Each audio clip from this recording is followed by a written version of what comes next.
Bonjour à vous et bienvenue. Aujourd'hui, nous allons tenter de décrypter les notions de certification et de RNCP.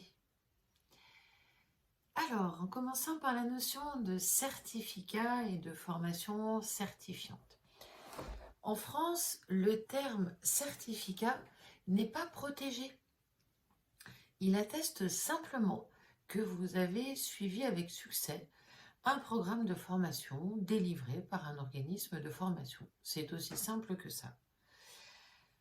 Alors, qu'en est-il par rapport à la sophrologie et aux formations dites certifiantes? Comme nous l'avons exploré dans une vidéo précédente, la profession n'est pas réglementée par l'État, ce qui signifie qu'il n'y a pas de normes spécifiques ou d'exigences légales pour délivrer des certifications dans ce domaine. Donc, contrairement à certaines professions, comme les infirmiers par exemple, il n'y a pas de diplôme d'État pour les sophrologues. Un sophrologue diplômé d'État, ça n'existe pas. Donc il existe effectivement des formations qui se présentent comme étant certifiantes en sophrologie. Donc, elles vous permettent d'obtenir un certificat de formation, mais il est quand même important de noter que cette certification n'implique pas nécessairement d'évaluation qualité par des instances gouvernementales ou même professionnelles, ni une reconnaissance officielle de l'État ou d'organisations professionnelles reconnues dans le métier. Alors, pourquoi entendons-nous parler de certification RNCP, voire de formation reconnue par l'État? On va décortiquer un petit peu cela.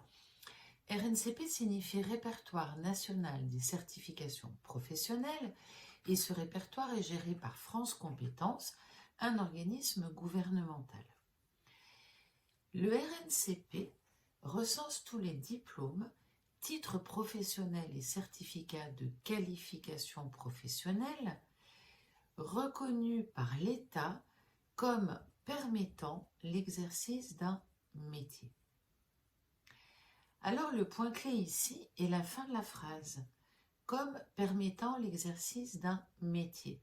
Et malheureusement, cette fin de phrase est parfois omise dans les discours. Alors si je vous la répète sans la fin, ça va donner ceci. Le RNCP recense tous les diplômes, titres professionnels et certificats de qualification professionnelle reconnus par l'État. Alors j'imagine que vous aurez saisi la différence subtile, mais que sans cette fin de phrase, en réalité, le discours change complètement, la différence est de taille dans ce que l'on peut comprendre. Le RNCP donc ne liste que les formations professionnelles qui débouchent sur un métier. Il ne vérifie pas nécessairement la qualité réelle d'une formation, mais plutôt son aspect professionnel, son lien avec un métier. Cela va se faire via des statistiques sur l'employabilité des sophrologues formés. Est-ce que se former permet ensuite d'en faire son métier ou est-ce qu'il s'agit d'une formation plus en lien avec son propre développement personnel par exemple? C'est ça qui va être important pour France Compétences.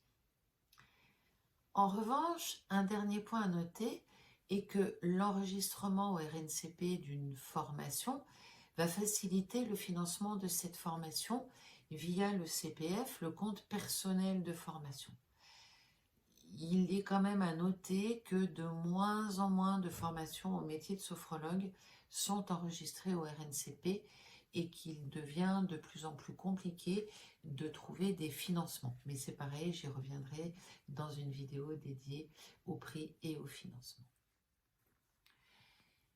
Je vous invite donc, lors de vos recherches de formation, à prendre un petit peu de hauteur par rapport à ces notions de certification, de reconnaissance, qui peuvent être séduisantes ou rassurantes, même de prime abord, et c'est bien normal. Donc si vous souhaitez approfondir le sujet, je vous recommande de lire l'excellent article de Sabine Pernay Il offre une perspective vraiment impartiale basée sur des faits. Vous le trouverez facilement en cherchant Sabine Pernay, RNCP sur le net. Et je vous invite vraiment à le lire. Je m'en suis d'ailleurs en partie inspirée pour vous apporter ces éclaircissements.